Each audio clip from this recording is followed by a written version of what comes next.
Nous sommes arrivés à la fin de la semaine et jusqu'ici, l'Éternel nous a secourus. Oui, il a fait de grandes choses pour toi et moi. À lui soit la gloire, la louange au siècle des siècles. Une cordiale bienvenue à Christelle. Que cette rubrique soit de grande bénédiction dans ta vie. Aujourd'hui, la méditation a pour titre « Un cœur joyeux rend le visage serein ». Un cœur joyeux rend le visage serein, mais quand le cœur est triste, l'esprit est abattu. Proverbe 15, verset 13. Si vous êtes fatigué et chargé, ne vous recroquevillez pas comme les feuilles d'une branche morte.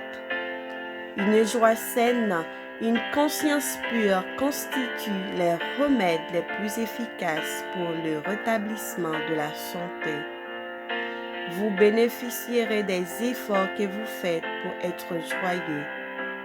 Sortez aussi souvent que cela vous est possible et jouissez de la brise et du soleil bienfaisant.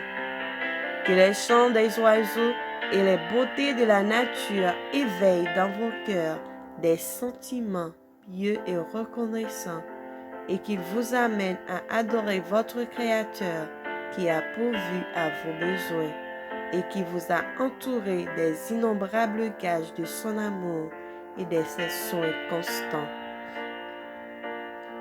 Ayez un but dans la vie. Faites provision de soleil au lieu d'accumuler des nuages. Efforcez-vous d'être une fleur du jardin de Dieu, une fleur qui exhalte un parfum suave.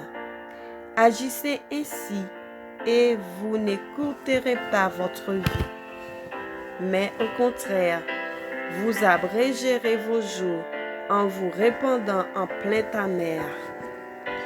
Émondez les branches et les feuilles mortes de votre vie et ne cultivez que la fraîcheur et la vigueur.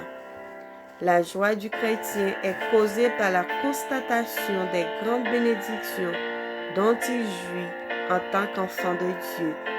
C'est pourquoi, mes bien-aimés et très chers frères, vous qui êtes ma joie et ma couronne, demeurez ainsi fermes dans le Seigneur.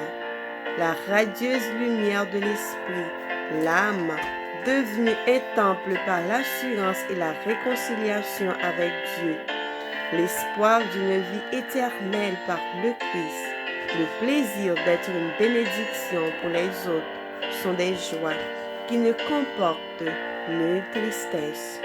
Les chrétiens devraient constituer le peuple le plus joyeux et le plus heureux du monde. Amen. Que le Seigneur te bénisse.